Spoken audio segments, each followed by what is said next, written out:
Mùi. Mất lại. Wow. So amazing.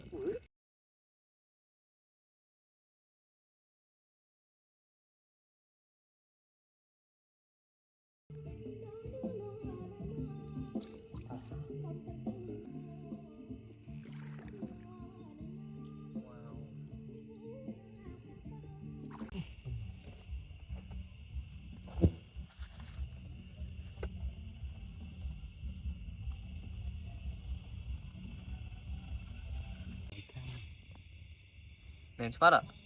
Nè, lớn cháu lắm. Nó pal lại mà nó không pal nát chỗ bàn cạp thì chết. Mơ pal lại mơ không pal. Nó đồ lành chặt chơi lành xoay bây giờ.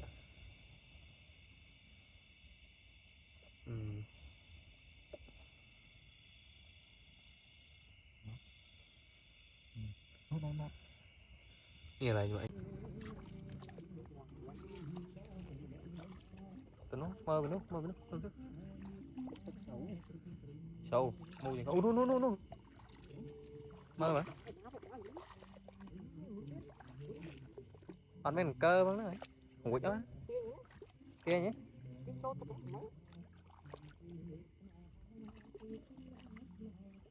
Ok, good.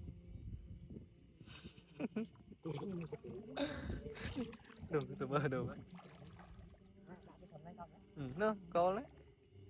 Bắt nói là đang muốn là đang khăm. Lại mình chụp vào mà. Chọp. Thấy. Chôm gọt bạn. Wow. Banana. Đó. Cho. Sẽ đại ngọt á.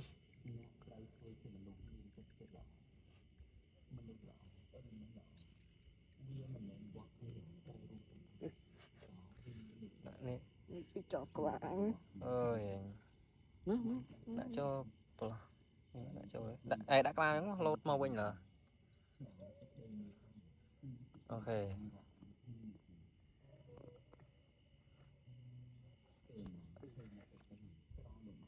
Bật nói nữa. Nói lột đó ấy.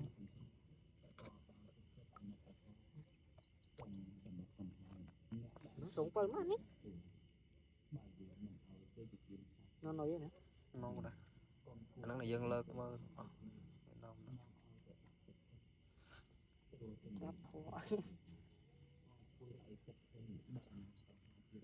Trời mà anh ấy có khăm đang bị nhé. Một nước lớn đi. Ok. Là mơ lớn mơ này. Chọp. Nói bật rồi. Nói đây. Anh ấy nói này.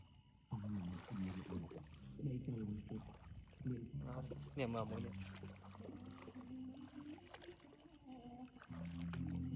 Ai, bắt.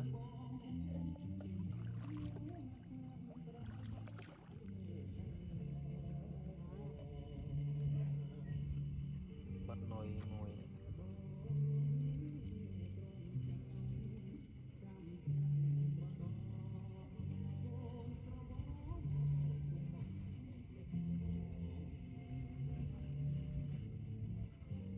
Một hầm đâu mà đi anh nấu nói hay liên lai lên nấu nói rồi nấu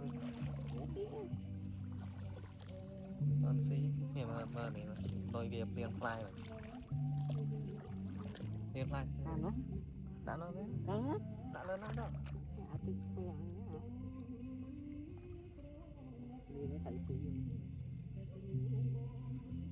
đồ nói vậy hả nồi squat đó này nồi thỏi đồ là nồi squat mấy đã nồi nấu được nhiều mà thì anh là bỏ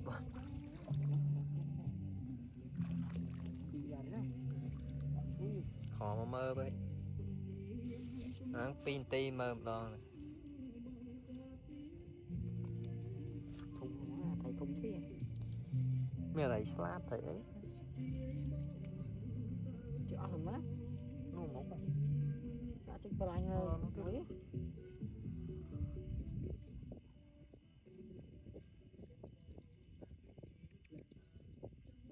sao là chuyện tên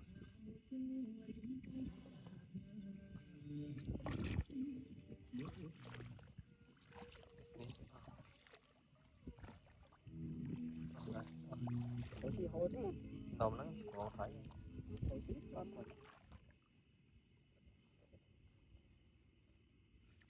mũi nha mà cũng thấy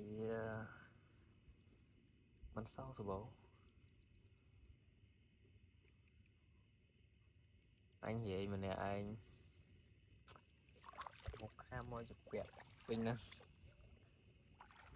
kẹt tăng lại nâng đó một đòn nó hơi mất nào nồi ở kia nó tham gì chứ nồi bán rồi bán nồi đang tránh ai tịch những việc sạp nồi vậy rồi dưới nó lớn lên trong cặp nào ngoài trên vâng cho bắt thằng thống nè mà bởi đó phải không chứ vậy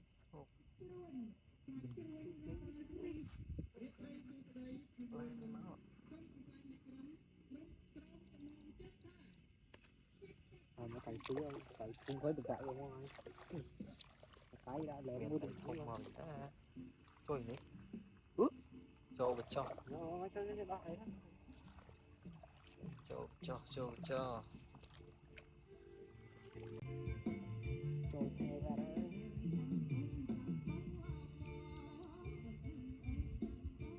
đòi nghe ra đấy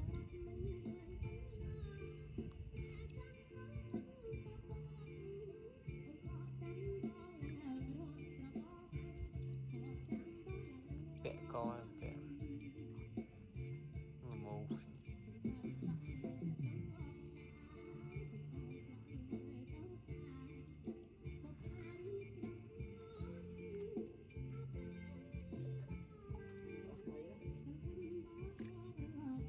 trước hồi mẹ bạn nói nào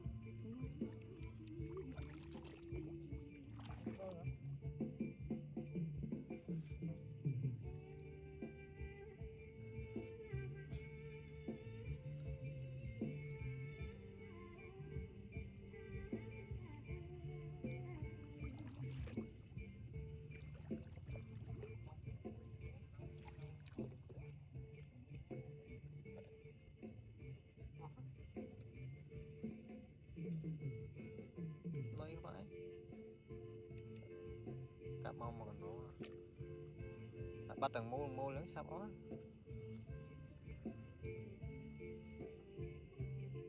nó nấu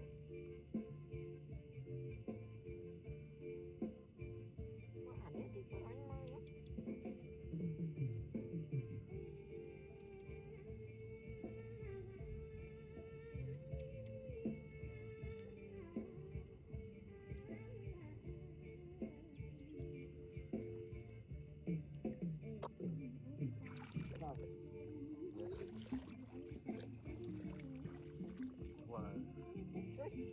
rồi đồ nó bật nói nấu nó nâu rồi nồi một phần nữa này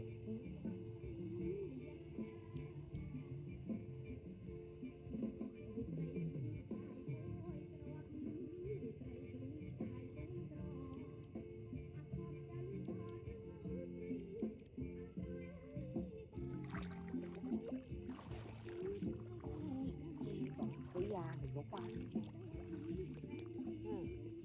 thấy xi mà còn nó uống điệp mà chụp vào lại nhé trôi ma ơi này sao mà mơ đi mình chọc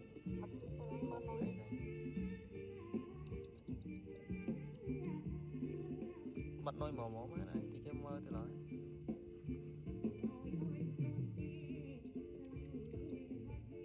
thầy xíu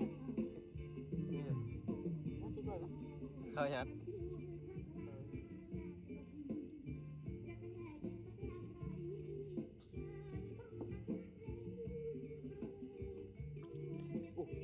thùng một chiếc cho lại là nó muốn khai là họ hút nó lớn á nó muốn khai là họ hút đúng chắc giật tròn băng đi nè thấy khá mấy nè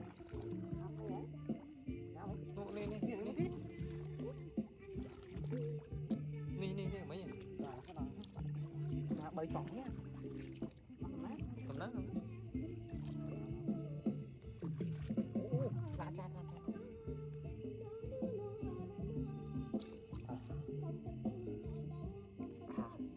căng cái coi đi wow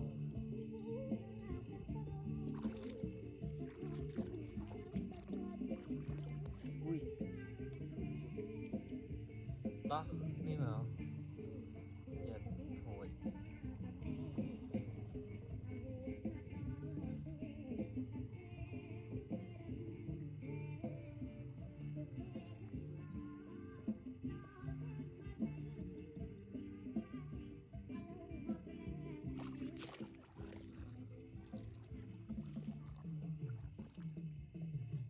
ok bạn nói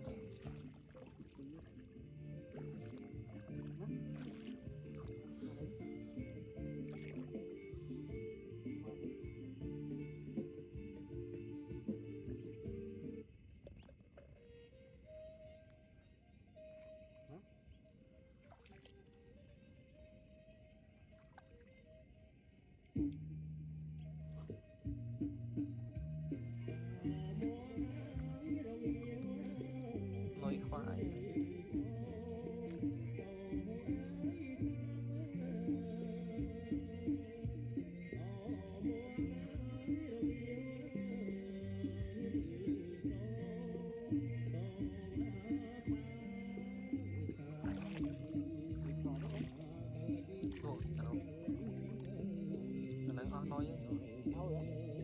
nói bao liên tai mà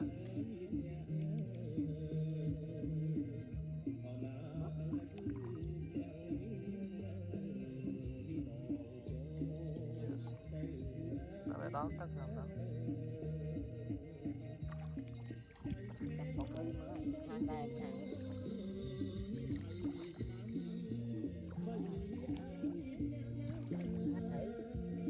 cái chú quá ra hụt ra nó rồi hụt ma rồi đưa vào ra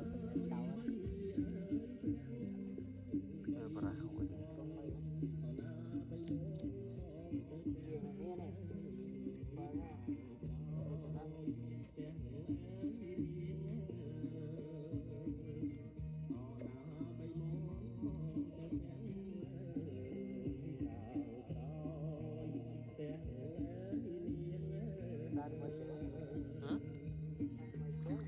miếng nữa mấy nhắc bắt on này trong on đi đấy on đi bắt đầu cô một người à mà gì cô một lần nữa nuôi mũi hả cú thế anh ai bên ton bắt hai nè bắt một lần mong này rồi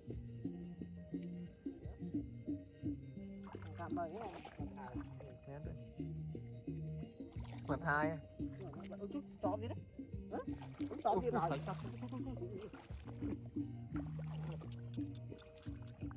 what the fuck god mùi đấy tầm bắt hai mấy ngày khốt bắt hai mình ra bắt hai tầm đó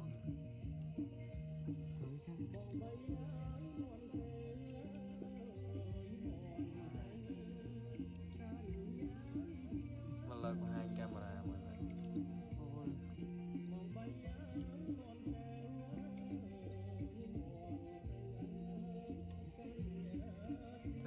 chàng mệt rồi ui nó đã cho nếu hụt mặt đó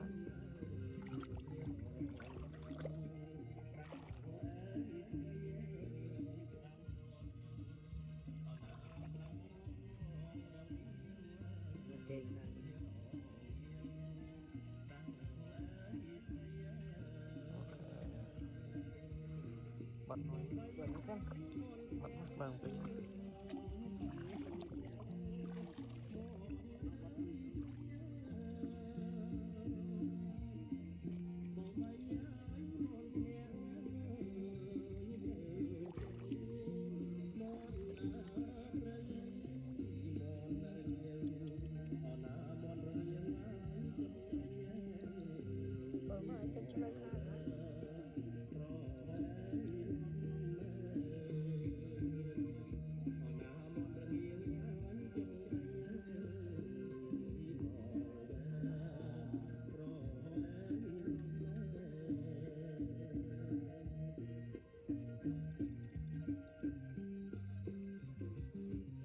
chọp chờ nghe không sai bật được can nói bật đó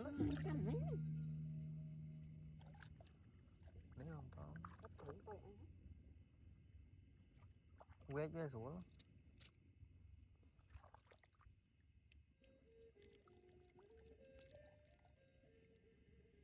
là 4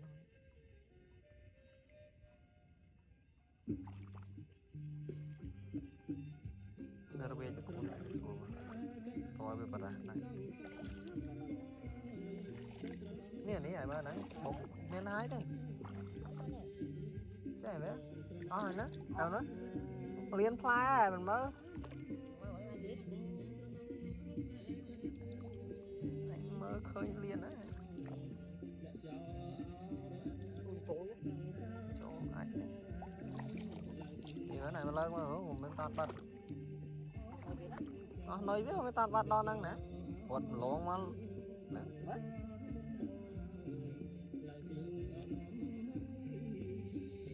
bật mũi nồi nó thì nó trồng con đấy nó đến nồi nào nấu nồi nấu thì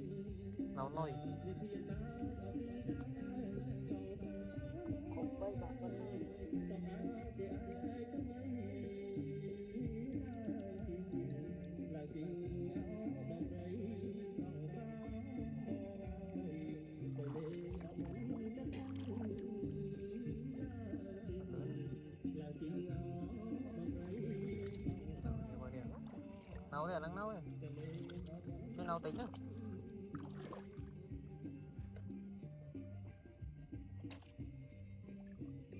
nấu tới bắt đấy biến lại lắm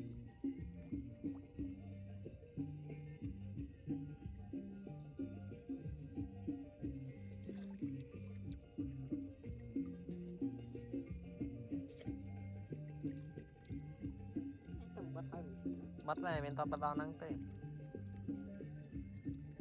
bắt mình chụp đo đấy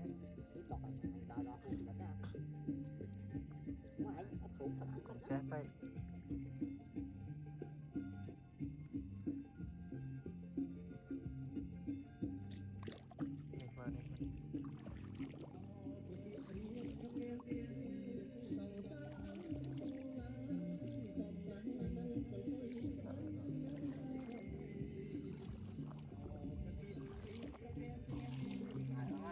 mơ chị hai đi chơi nào đi vậy luôn này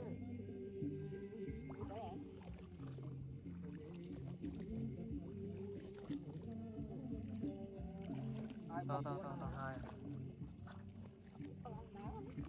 ngoài chọn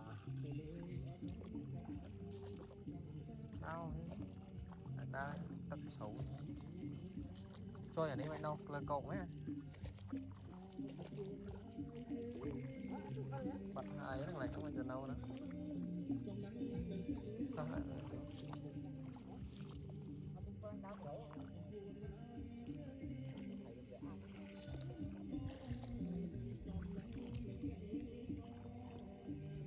đâu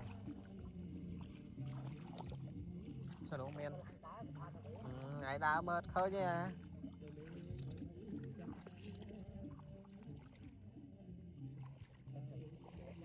men đây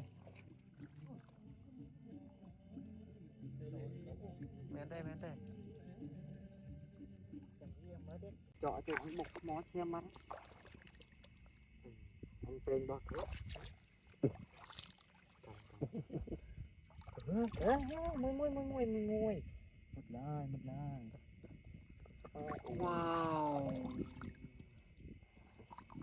So amazing. Thùng à. So respect. So respect. Wow. Thầy đã giết ma thầy đã khóa rồi. Ui phân. Cho mình bớt.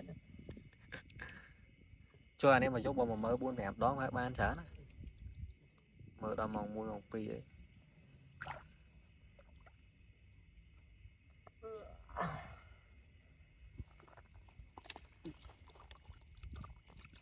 Thế nó mấy cá nộp vô cá tự động mà lớn. Bạn nói nhé.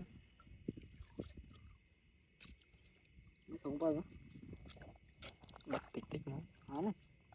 Nói thì phải có mọt đông chứ. Nấu nồi đó. Rồi tích. Mà chút bữa.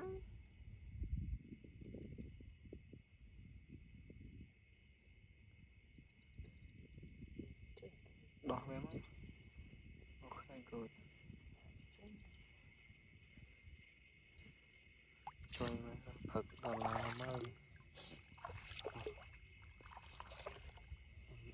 Ý này.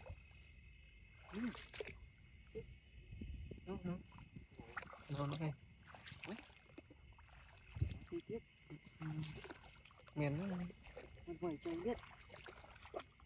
Hả? Lời bơ thân nữa. Nó xí đa đấy. Lọ nói. Còn lời khô ấy. Tỏ. Muối đập thình. Đẹp ấy. Tỏ. Chụp con nó chứ. Chọn đi. Đừng nghĩ người bạn đào chạm thấy bán là chạy lại cho nó thấy tránh này. Rồi đá vào nhà ấy. Nè hỏi tên lời cô phải đã hơi thật lẹ nữa. Thấy thùng á. Mật tụi nó mất. Đào ba thấy à.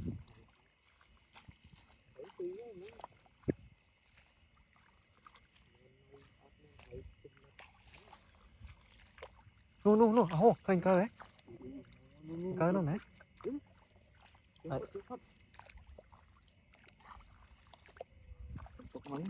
Ý can nó giận bắt đấy. Tao lớn. Nó lẽ mấy nha. Cái nào miền nắng thế? Mình nắng cơ nè. Nô hô. Ai khơi cơ đấy. Miền ní. Cái khơi cơ ní chết à. Một lố ấy. Phải bên khơi cơ ní rồi mấy. Dương cơ tao phải đăng lên nó cam lại này.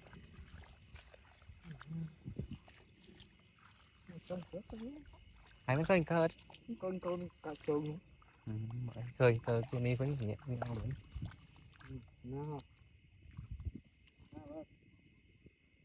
Ui. Từng đau môi năng mấy nó sẽ là con phố luôn á. Này chèm biết nè.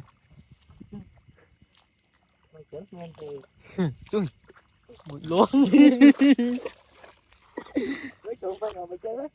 Thế một chào anh. Ai cười nó.